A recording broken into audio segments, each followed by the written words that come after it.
Magandang hapon sa inyong lahat. Ito po si Herbert Uria, author, promoter ng The Bible Evangelism.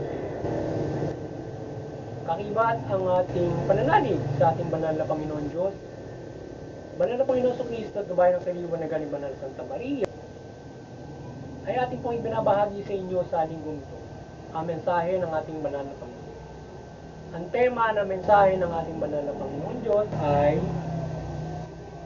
magpabautismo upang buwad at maging Kristiyano. Yan. Ngayon po, ibabasahin ko sa inyo ang mga mensaheng ito mula po doon sa Bagong Tipan ng Mabuting Balita ng paghahari ng ating banal na Panginoon Diyos, banal na Panginoon Kristo at Espiritu. Dito kay Apostol San Marcos, Kabanata 1, talatang 4, ito po ang mensahe. At dumating sa ilang tiwan, nagpabautismo at nangaral. Sinabi niya sa mga tao, pagsisihan ninyo talikdan ng inyong mga kanan at pabautismo kayo, upang kayo'y patawarin ng Diyos. Okay, pagpatuloy po natin kay Apostol San Marcos, Kabanata 1, talatang 9, mga nabibisa ito po ang mensahe. Hindi nagluwad dumating si Jesus mula sa Nazaret, Galilea, at siya'y binautismuhan ni Juan sa Ilog Jordan. Pagkaahon ni Jesus sa tubig ay nakita niyang nabuksan ang kalangitan at bumaba na kanya ang espiritu na gaya ng isang kalabas. At nandila sa langit, ikaw ang minamahal kong anak, lubos kita ang kinalulugan.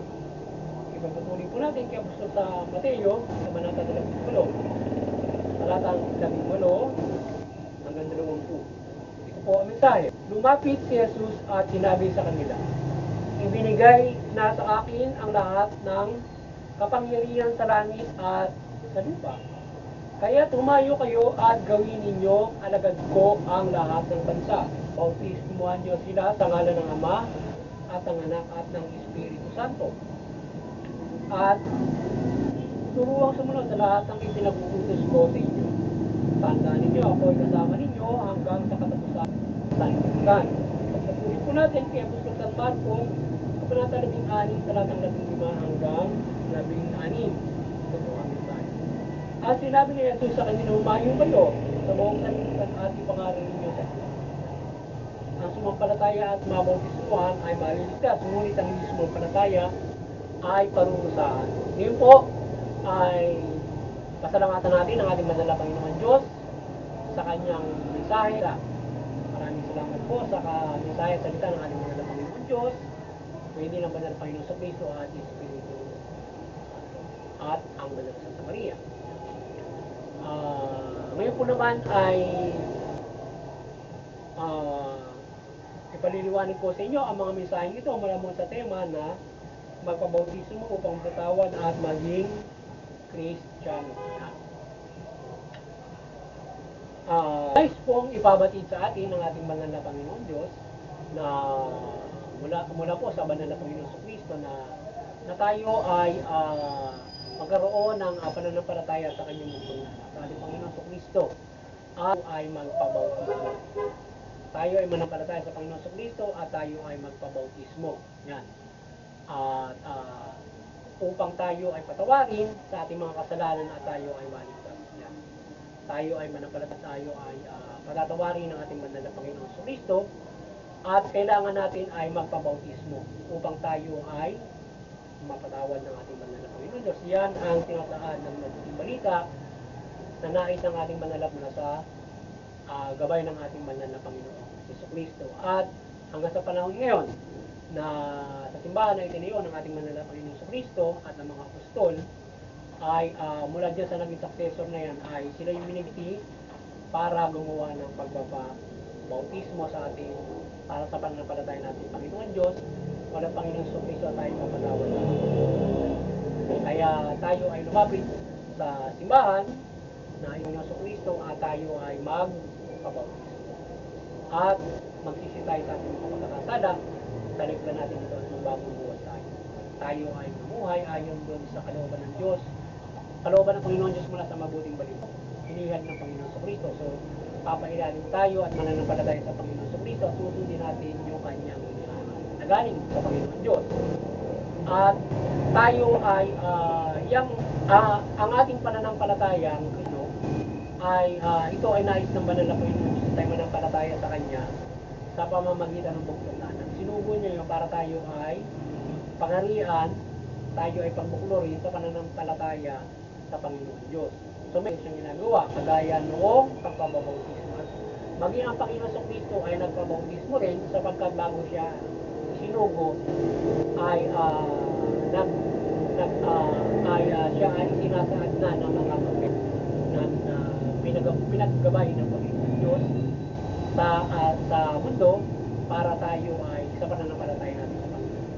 So hanggang mula kay Apostol San Juan, so siya yung binigyan ng authority ng Panginoon Diyos para magbautismo rin siya sa kay San Juan. So kaya tayong lahat ay daraan sa pagpapabautismo para tayo ay mapatawad at maligtas sa pagtupad ng kalooban ng Panginoon. Yung pagtupad natin ng mabuting balita, kailangan muna tayong mabautismuhan, magsisi sa ating pagkakasala para sa pagsunod natin ng kalooban ng banal na Panginoon. Ang magbabagong buhay nga, nga, taong hindi pa nagiging Kristiyano o hindi pa nababautismuhan sa pananampalataya sa Panginoon Diyos. So tayo ay magbabagong buhay. Ngayon, kung nananatili ka na nananampalataya ka na sa isang simbahan, halimbawa sa Kristiyano, Katoliko, ay yung kung kayo nananatili na sa pananampalataya riyan, ay yung inyong mga anak at mga apo-apuhan pa ay huwag kaliligtaan ang pabautismo. Sila ay inyong kailanin dyan para sa pananampalataya nila sa Panginoon Diyos at sila maligtas din. Kagaya nyo na kayo ay nabautismuhan. Kaya huwag kalimutan para sila ay magkaroon din ng sa kanilang bayan. So dapat ay mababautismuhan nyo ang inyong mga anak. Tayong lahat ay naikaman na ng Panginoon sa ngalan ng mga anak. At kinakailangan tayo ay mananampalataya sa kalan yung bautismo at pagsisisi ay kinailalim sa Panginoon. Kaya tayong mga Kristiyano, sa pananampalataya natin sa Panginoon Diyos ay tayo ay binabautismo na nagsisisi yung mga bago pa lamang mananampalataya o bagong buhay na. So kaya yung mga hindi nananampalataya pa, kung kayo ay magpabautismo para kayo ay magkaroon ng pagkakataon at sundin nyo yung mabuting balita. So higit sa lahat hindi lamang pagpabautismo. Kung nalinis na kayo, dapat magbabago. Sundin nyo yung mabuting balita para gabay nyo sa pagbuhay. Kung paano kayo mabubuhay ng mabuti, matuwid, ayon sa kalooban ng Panginoon. So ngayon, kung nabautismohan ka, tapos gagawa ka pa rin ng masama, hindi ka rin makakaroon ng kaligtasan. So dapat, mabautismo ng palataya ka para maligtas. Ganun ang proseso. Yung bautismo ay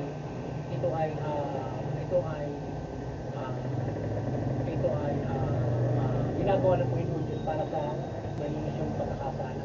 Ito ay marang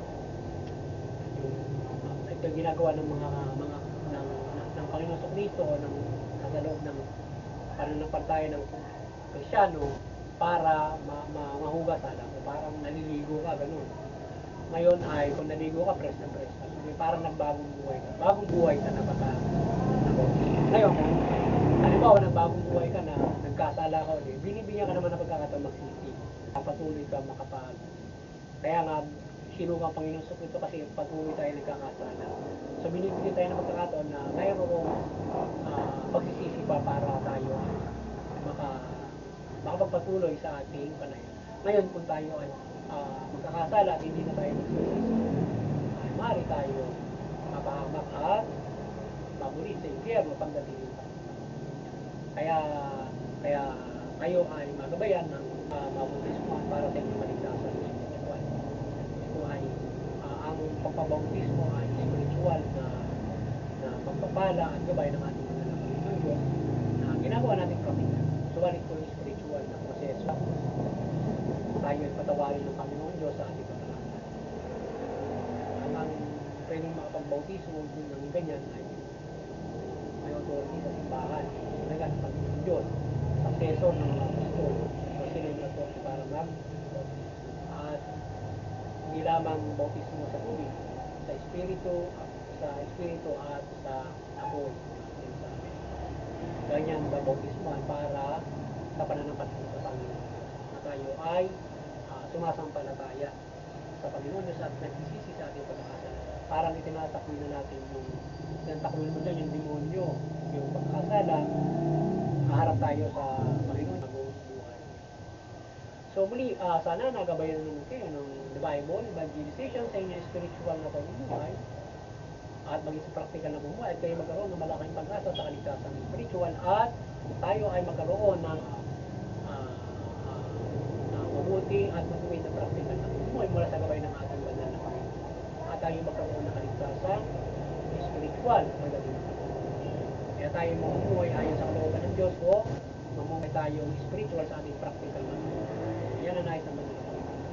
Makalangit na pamumuhay mula din sa ating practical life. Hindi ba sa sumunod sa pamahalaan? Matuwid na basa sa ilimi matuwid. May gabay, kinakailangan mo sunod may gabay ng Panginoon Diyos kung ano yung matuwid na. So kakibat dyan, yung pagsunod sa pamahalaan. At hindi talaga, siyempre, yung iba't ibang mga gabay ng Panginoon Diyos para kung paano tayo mamumuhay na mabuti. Yung gabay ng Panginoon sa Kristo diyan, na kung paano tayo mamumuhay na mabuti, yun ay spiritual na yun. Kapag yung ating ginagawang matuwid na pamumuhay through Christ ay spiritual na pamumuhay na yun, para kang namumuhay sa kanang niya. Baga tayo ay nasa katawan lupa, nag-aasawa, so merong gabay yun, yung kung paano tayo mamumuhay niya, kahit sa loob ng pag-aasawa, para matundang karoon ng paka-spiritual na pamumuhay. Kasi may pagdating ng tanggapan kasi doon sa issue na yun, o aral na yun, hindi tayo mag-aasawa pagdating ng para tayo maging parang kanila. So yun at muli sana yung bawat mga sa interfaith unity naman patuloy tayo magkaisa unawain yung ating mga reliyon at maliwanagan kayo para tayo ay tayo ay maging ehemplo na magkakaisa, pagmamahalan at pagtutulungan at ating tayo patuloy na nampalataya ng gabay ng kaliwanagan ng Banal na Santa Maria ng Panginoon Diyos, Panginoon sa Kristo at Espiritu. Nanampalataya tayo ng kanyang pagmimilagro, pagmimala na magabay tayo sa ating pagbabaha, mabuti balita at kaya ating balita. Matigit sa lahat, mahal ang panghinig ay ang inyong pagsuunan at upang kayo ay magkaroon at sa buhay na parang pasalamat tayo pag binabay tayo ng himalang ito ng pagdiliwanag at pagbibilang. Kaya natin iba-ibang mga kapangyarihan ng Panginoon Diyos kagaya ng pagkakalob sa atin ng pang-araw-araw na blessing, kaligtasan sa kapahamakan, mga ganyang mga bagay, sana ay gabayan kayo at gabayan tayo ng ating Panginoon Diyos. Ayan. Ayan. At dito sa ating munting kakayanan to, nasana tayo ay patuloy gabayan para mapagkaisa natin ang sangkatauhan sa pananampalataya sa Panginoon Diyos mula Panginoon. Tayo ay mapagkaisa natin yung sangkatauhan sa pananampalataya sa Panginoon mula Panginoon. At yung sa mga kapamalaan, kayo ay maliwanagan na banal ng Panginoon sa Kristo at maliwanagan kayo ng buong balita at banal ng Santa Maria at inyong kayo mamahaling mabuti matuwid. Tumulong niyo yung karapatan. Ay, ngayon ay